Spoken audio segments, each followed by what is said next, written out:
দেখতে পাচ্ছেন যে সুন্দরী সুন্দরী রমণীরা এই মুহূর্তে হিরো আলমকে দুধ দিয়ে গোছল করাচ্ছে বা গোছলের জন্য দুধ নিচ্ছে এই মুহূর্তে।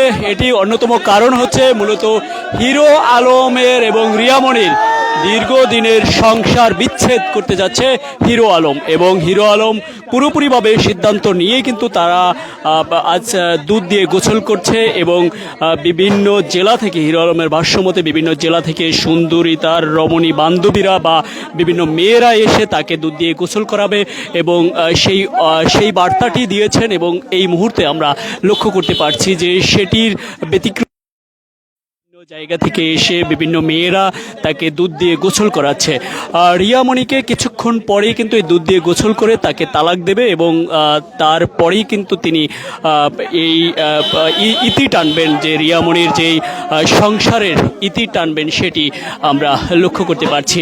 এবং আপনারা জেনে থাকবেন, আলোচিত সমালোচিত, কখনো রাজনীতিবিদ হয়ে যায় হিরো আলম, কখনো এন্টারটেইনমেন্ট দিয়ে বিনোদন করে, কখনো রবীন্দ্রসঙ্গীত লালন সঙ্গীত বিভিন্ন গান গেয়ে তিনি আলোচনার শীর্ষেই থাকতে চেষ্টা করেন। হিরো আলমই একটি ব্যক্তি যাকে নিয়ে এরকমভাবে ইন্টারন্যাশনালি ভাবে আন্তর্জাতিকভাবে তাকে পরিচিতি পেয়েছে। আমরা দেখতে পাচ্ছি যে মেয়েরা তাকে সুন্দরী সুন্দরী মেয়েরা তাকে গোসল করাচ্ছে, সেটি আমরা দেখছি এবং তিনি আনন্দ উল্লাস করে কিন্তু গোসল করছেন।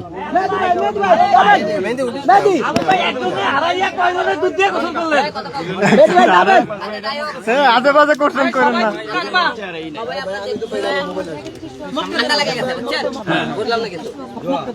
আমি তো আপনারা সবাই আমি তো ভাই এই কোন কথা কয় না, এদিকে সব উঁচু হয়ে গেছে।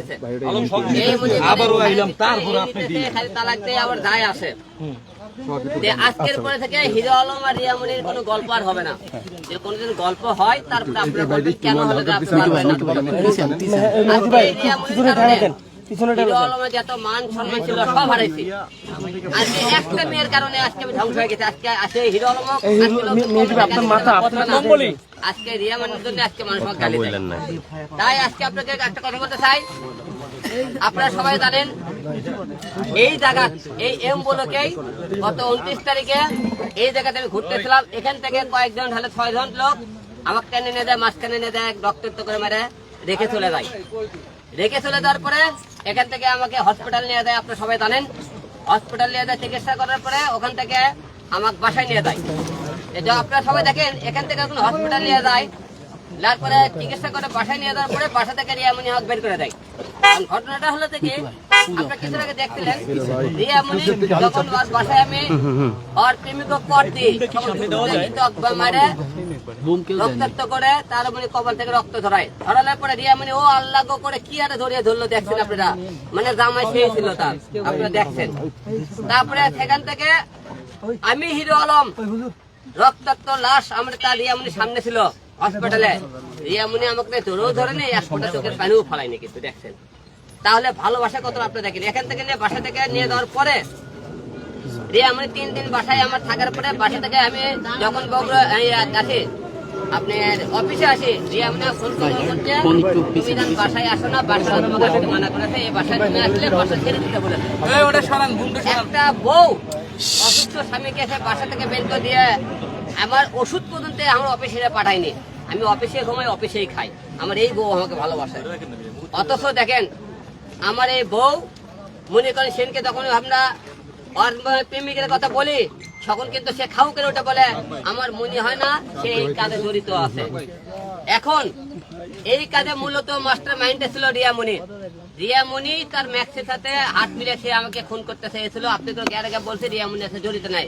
আমি এই কারণে বলছি, আমি রিয়ামণির ভিতরে ঢুকে দেখতে চাইছি এই কত বড় খেল খেলতে পারে। মিন্নি বড় কোনো মিন্নি দেখেননি, সে মিন্নি ঘটনা ঘটাইছে। দেখেন কি হারে আপনারা এখন দেখেন। সেই দিন মনে করেন আমাকে যখন মনে করেন বাসা থেকে বের করে দিল, একটা বউ কিভাবে বলে তুই বাসায় আসো না, কেন বাসাতে মনে করছে সে তার প্রেমিকের সাথে কথাবার্তা বলতেছিল, যোগাযোগ করতেছিল। প্রতিদিন রাত্রে সে মদ খাবার যায়, বারে যায়, বিভিন্ন জায়গায় যায়। আমি জানি না ধরতে পারি দেখে তার বাসায় যাওয়া নিষেধ।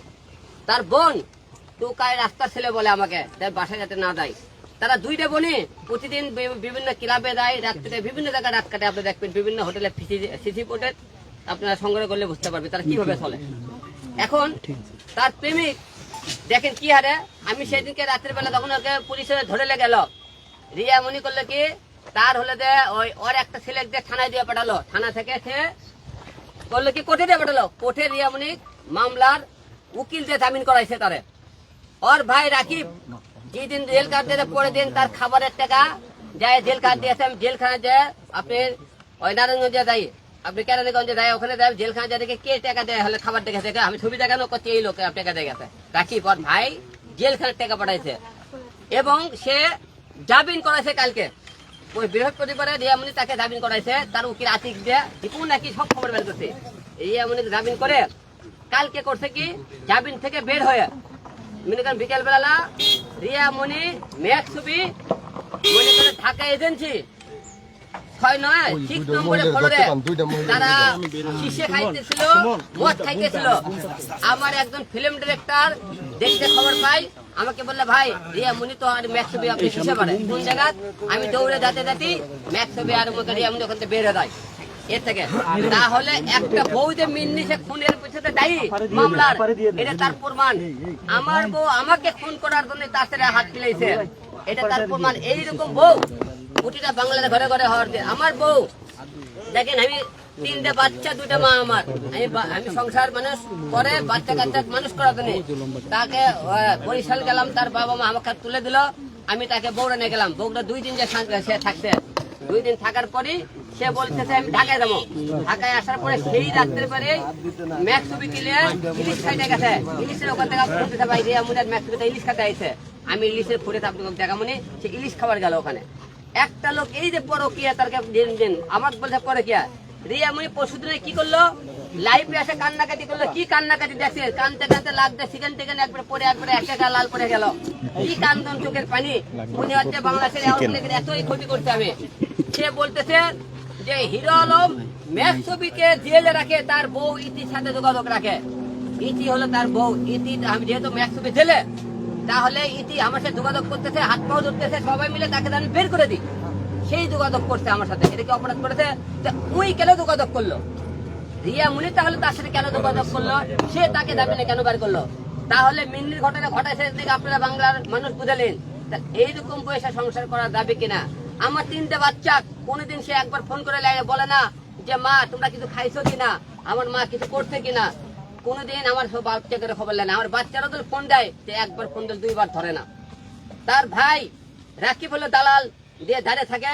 তার ওর বোনের প্রথমে একটা বিয়ে হয়, সেই বোনের থেকে সে পরকিয়া করে বের করে দেয়। তার দ্বিতীয় আবার বিয়ে হয়, ওর ভাই রাকিব তার বউ কিন্তু পরকিয়া করে ব্যবসা বের হয়ে যায়। রিয়ামণির প্রথম বিয়ে হয় সাগর নামে একটা ছেলের সাথে। বিয়ে চলাকালীন অবস্থা নুন নামে একটা ছেলের সাথে সে পরকিয়া করলে সাগর নামে যে ছেলেটা তাকে বের করে দেয়। রিয়ামণি একটা মেয়ে দেখেন আলিপের নাম, সেটা হলো সাগরের প্রথম পক্ষে। ওই মেয়ে বাচ্চা হলে যখন 8 মাস বয়স তখন তাকে সে মনে আমার কাছে, সে আমাকে বাবা হিসেবে জানে, অন্য কাউকে জানে না। সেই সন্তানের মুখের দিকে তাকে আমি 3টে বছর আমি তার সংসার করছি। সে আমাকে কি বলে হিরো কুট্ট পাগলের মতো ঘুরে এবং বলে হিরো আলম আমাকে সব জায়গায় রাজনীতি চলে না। কি রাজনীতি করেছি ভাই? এটা রাজনীতির কি হলো? রাজনীতি করেছি সে করছে হিরো আলম কুট্ট পাগলের মতো আমার পেছনে ঘুরে। আমি তাকে ভালোবাসা করছি, এটা বলে কুট্ট পাগল হয়ে গেছে তাকে। তার জন্য পিছিয়ে আমি এত কিছু করছি, মার খাইছি, তার শরীরে সম্মান আছে। আজকে প্রতিটা বাংলার লোকেরা আজকে আমি কমেন্টে গালি দেয়, আমাকে এত বকা দেয়, খালি একটা মেয়ের কারণে আজকে ধ্বংস হয়ে গেছে।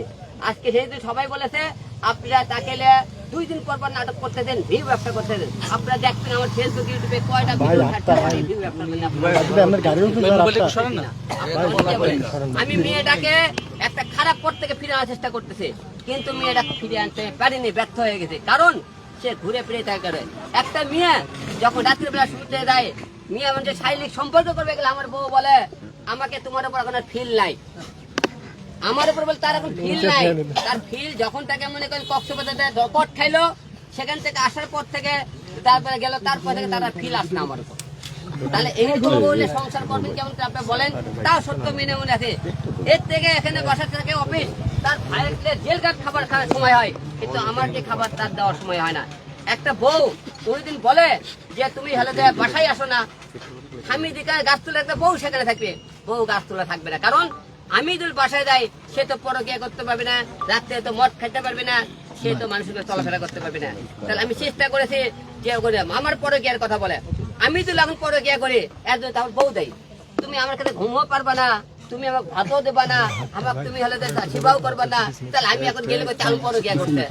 এই পরকিয়া আজকে প্রতিটা বাংলার ঘরে ঘরে একটা বইয়ের অবহেলার কারণে একটা ছেলে পরকিয়া করে, একটা স্বামীর অবহেলার কারণে একটা মেয়ে পরকিয়া করে। পরকিয়ার বারে তার উত্তর হলে যে বইয়ের এই সমস্ত আচরণ ব্যবহার কারণে। তাই আজকে গোসল করে আপনাদের এই মেয়ের জীবনটাকে শুনেছি, রিয়ামণিকে আজকে আপনাদের সবার সামনে 1 তালাক, 2 তালাক, 3 তালাক দিয়ে দিলাম রিয়ামণিক।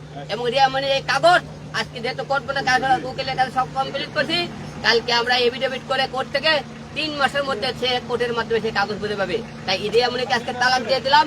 আপনাদের সামনে কোনোদিন রিয়ামণিকে আমি আর কোনোদিন বউ দাবি করি, কোনোদিন আপনি রিয়ামণির সামনে আসি, আপনারা মিডিয়া যারা আছেন আপনারা আমার কোনোদিন জুতো পিটা করবেন।